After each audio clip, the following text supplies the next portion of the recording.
Dear students, ఇప్పుడు మనం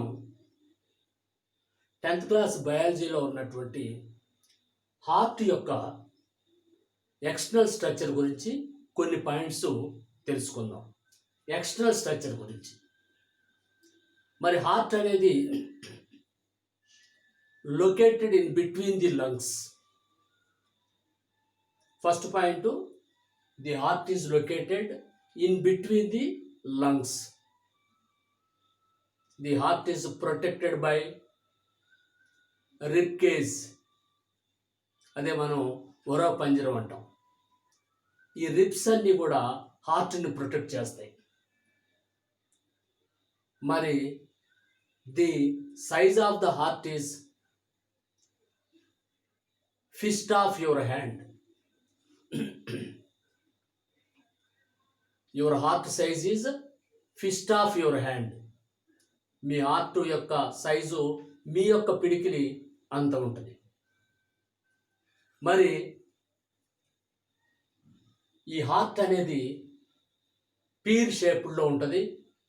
మరి అట్లాగే కాకుండా ఇది ట్రయాంగిల్ ఇన్ షేప్లో ఉంటుంది. అబ్జర్వ్ చేస్తే యాంటీరియర్ సైడ్ బ్రాడ్గా, posterior side, anterior side and posterior side. Anterior side బ్రాడ్గా ఉంటుంది, వెడల్పుగా. పోస్టీరియర్ సైడు ఇది కోనికల్గా వచ్చేస్తుంది. సో ఇది ట్రయాంగిల్ షేప్లో హార్ట్ ఉంటుంది. మరి అదేవిధంగా మనం ఈ హార్ట్ను కనుక చూస్తే ఈ హార్ట్ ప్రత్యేకమైనటువంటి కార్డియాక్ మజిల్స్ చేత ప్రొటెక్ట్ చేయబడి ఉంటాయి. ఈ హార్ట్ పైన వైపు మనం చూసినప్పుడు హార్ట్ పైన డబల్ లేయర్ స్ట్రక్చరు ప్రొటెక్ట్ చేస్తూ ఉంటుంది. హార్ట్ని మనం చూసినప్పుడు డబల్ లేయర్డ్ స్ట్రక్చర్ ఒకటి హార్ట్ చుట్టూతా కవర్ చేస్తూ ఉంటుంది. ఆ హార్ట్ చుట్టూతా ఉన్నటువంటి ఆ డబల్ లేయర్ స్ట్రక్చర్స్ని పెరికార్డియం అంటాం. ఈ పెరికార్డియం మధ్యలో, ఈ రెండు లేయర్స్ మధ్యలో పెరికార్డియల్ ఫ్లూయిడ్ ఉంటుంది. ఈ పెరికార్డియల్ ఫ్లూయిడ్ అనేది హార్ట్ని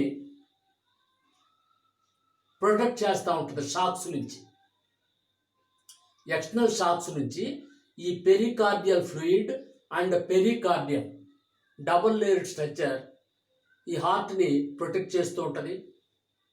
మరి ఎక్స్టర్నల్గా చూసినప్పుడు హార్ట్ పైన ఉన్నటువంటి గ్రూవ్స్ని, గాడులు, గ్రూవ్స్ని ఆధారంగా చేసుకొని 4 ఛాంబర్స్గా లోపల హార్ట్ డివైడ్ అయి ఉంది అనేది మనకి ఎక్స్టర్నల్ స్ట్రక్చరే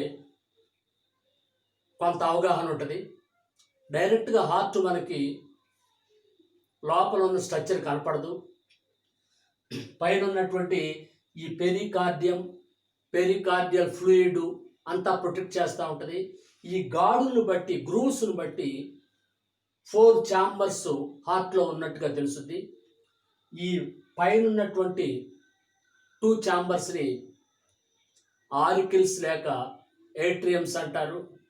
కింద ఉన్నటువంటి 2 ఛాంబర్స్ని వెంట్రికిల్స్ అంటారు. ఈ ఆరికిల్స్ లేక ఏట్రియమ్స్ యొక్క వాల్స్ కన్నా కూడా ఈ వెంట్రికిల్స్ యొక్క వాల్స్ థిక్గా ఉంటాయి. ఈ వెంట్రికిల్స్ వాల్వ్సే థిక్గా ఉంటాయి when compared with auricles or atriums. ఈ విధంగా చూస్తే మరి హార్ట్ పైన అనేక రకాలైనటువంటి బ్లడ్ వెజల్స్ అన్నీ ఉంటాయి. ముఖ్యంగా కరోనరీ ఆర్టరీ బ్లడ్ మజిల్స్కి, కరోనరీ ఆర్టరీ ఈ హార్ట్ యొక్క మజిల్స్కి ప్యూర్ బ్లడ్ సప్లై చేస్తుంది. కరోనరీ వెయిన్ ఈ హార్ట్ మజిల్స్లో ఉన్నటువంటి ఇంప్యూర్ బ్లడ్ని బయటికి తీసుకొస్తుంది. మరి హార్ట్ నిరంతరం రెస్ట్ లేకుండా పనిచేస్తూ ఉండాలంటే మీ హార్ట్ మజిల్స్కి ఎనర్జీ కావాలి.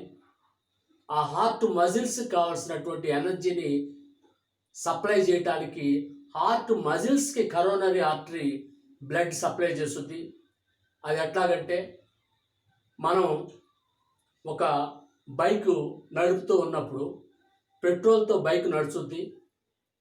ఆ పెట్రోల్తో నడిచేటటువంటి బైకు దాని ఇంజిను ప్రొటెక్ట్ చేయడానికి మళ్ళీ ఎనర్జీ కావాలి. దాన్ని ప్రొటెక్ట్ చేయడానికి మళ్ళీ కొన్ని రకాలైనటువంటి ఇంజిన్ ఆయిల్ ఇలాంటివన్నీ కొన్ని ప్రొటెక్షను దానికి ఉండాలి. కాబట్టి ఆ ప్రొటెక్షన్ స్ట్రక్చర్ అంతా కూడా ఉంటేనే అది నడుచుద్ది. అట్లాగే మన హార్ట్ ఇన్ని పనులు చేసి బ్లడ్ సప్లై చేయాలన్నా హార్ట్ పంపులాగా నిరంతరం వర్క్ చేయాలంటే, దాని యొక్క మజిల్స్ రెస్ట్లెస్గా పనిచేయాలంటే దాని మజిల్స్ కూడా ఎనర్జీ కావాలి. ఆ ఎనర్జీ అనేది సప్లై చేయడానికి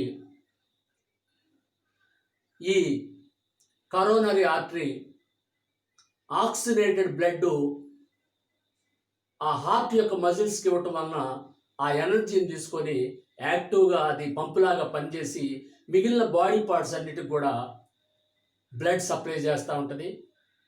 కాబట్టి మనం పైకి చూసేటప్పుడు ఉన్నటువంటి కొన్ని పాయింట్స్ని ఫస్ట్ మనం తెలుసుకున్న తర్వాత నెక్స్ట్ తెలుసుకోవాల్సింది మనం ఇంటర్నల్ స్ట్రక్చర్ ఆఫ్ హార్ట్.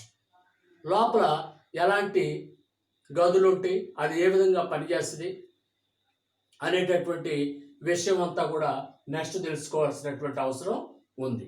ఇది ఎక్స్టర్నల్ స్ట్రక్చర్ ఆఫ్ హార్ట్.